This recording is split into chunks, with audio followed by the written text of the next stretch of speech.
All right, so now that we're about a month into the game, I think it's time to start talking about farming other thresholds. Uh, I always believe that you should focus on one at first, and then once you have a steady stream of gear, then you can focus building units for the other two thresholds. So, we already covered Doki Doki, so today we're going to talk about Terramaton. So let's take a look at the team. Okay, so Terramaton is a DPS race, and that is why we have two DPSs. Like I mentioned before, if your single DPS is enough, you don't need a second DPS, and you could run something else. But I feel like the easiest way to clear it fast and easy is just two DPSs. So we're running Yelly and Didding. For modules, we have it on Onslaught Kenai. Um, Obviously, Onslaught and Kenai come from Terramaton. So before this, she was on the speed set, the Swift Rush, and I had her on like whatever you can get, like Harvest. Does some nice damage there. So whatever you can put on her, so whatever modules you have, you want to try to have two set bonuses here that are maxed out, and it coincides with your shell. This will help in clearing content a lot easier in Hell 4 and Inferno. I think this is where it should be in the mid game, either a 12 and a 12 or a 12 and an 8. So if you were farming Doki Doki before, you'd probably have a 12 Swish Rush, and then you'd probably have an 8 Harvest.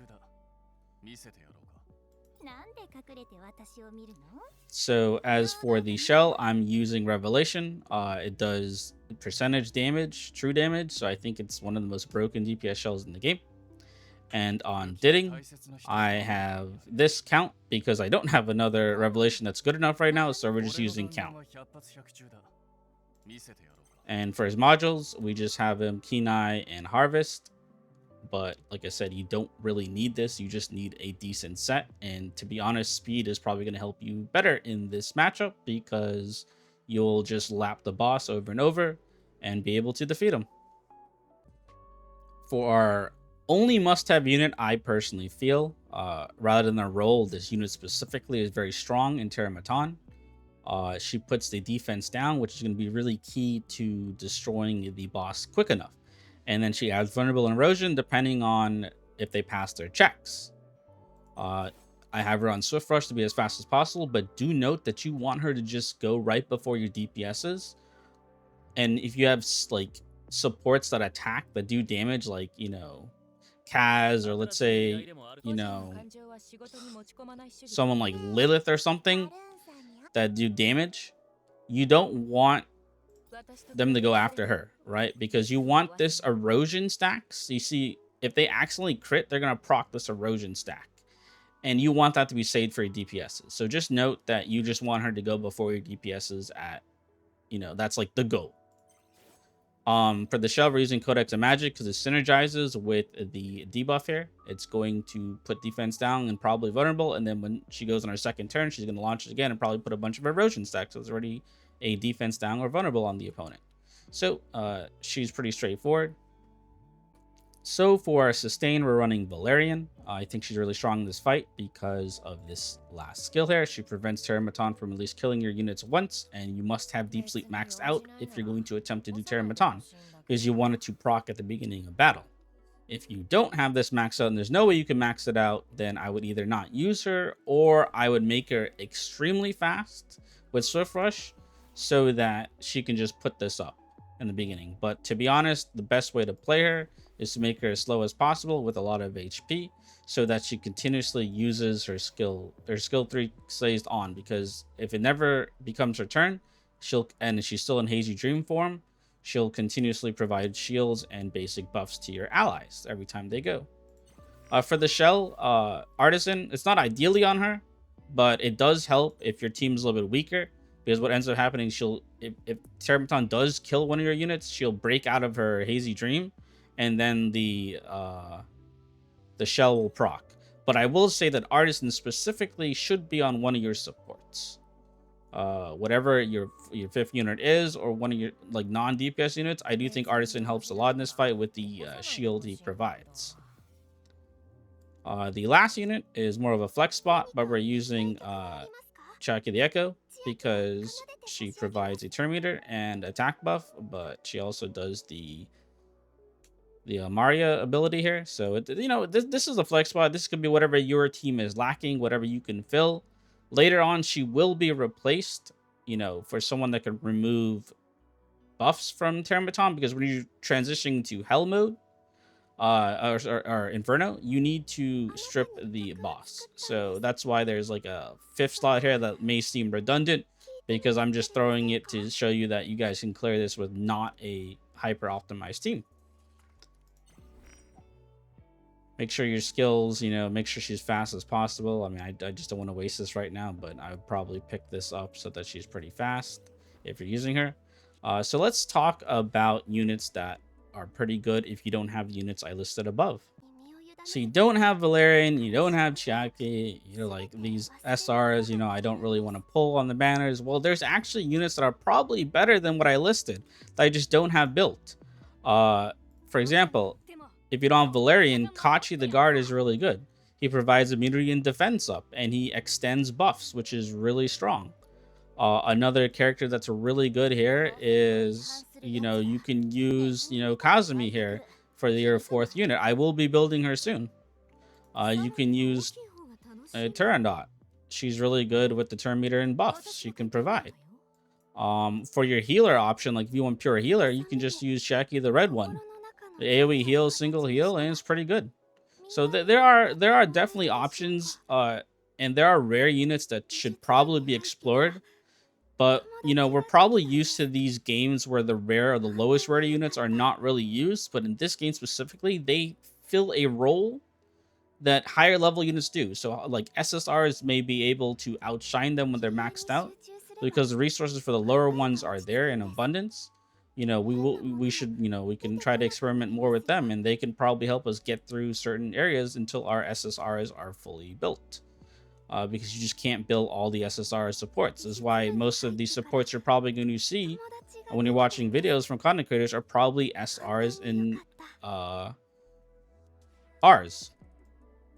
So let's take a look at Terramaton's mechanics so that you know how to fight him. Alright, so the mechanics of Terramaton is not really that crazy. You have 2 hands and you have a main body. When the main body goes, the 2 hands will act. The only thing to note that this left hand here is the attacking hand, so it will definitely kill your units. So the goal here is you want to kill this one first, and then you focus the main body. So make sure the settings are correct in your continuous battle. You want it to be on. You want the attacking hand to be up here, so that your units will target this first and then move to here. And like units like Yeli are very important to do this, because that way, if this is still alive after her ultimate, she'll attack this unit here. Now, like I said, this is a fill slot, and you don't really want like buffers to overlap, but this is just to show you that it'll work with a little inefficient team. And I can show you what happens when you maximize a team after this. So Valerian will go because its skill is maxed out.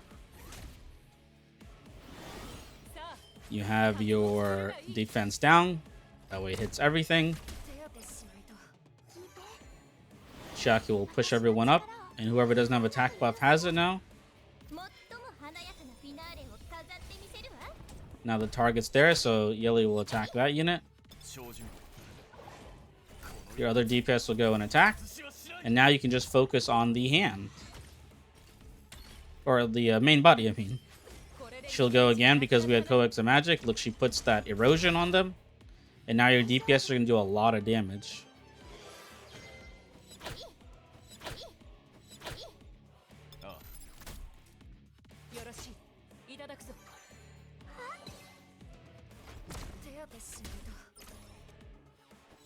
Because your goal is to make it and survive until your DPSs get their cooldowns back. Now, he will be pushing your characters back. That's why characters like Kachi the Guard that puts immunity is going to be really strong here. Which is like after this weekend for the double drop rate, I'm going to be building Kachi the Guard. You see what even damage you're doing with that erosion stacks. And then now he finishes it off. Puts the defense up so your characters survive. And there it is. And if you have a more efficient DPS and they're built better, you'll be able to do this pretty well. So if you're a Lily enjoyer and you have other DPS that are better, you can just pop in other DPSs here.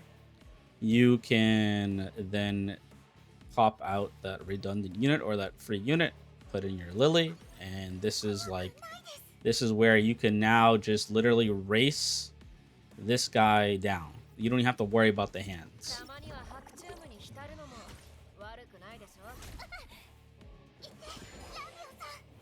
Because the speed buff is there, so that'll make units go faster. And you can just continuously focus this guy down.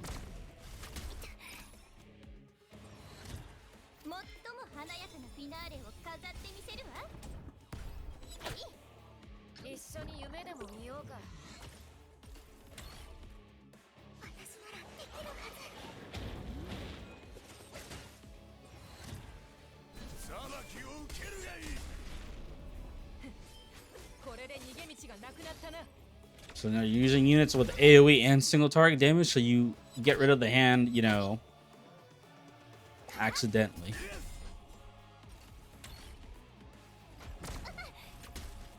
It gets hit in the crossfire.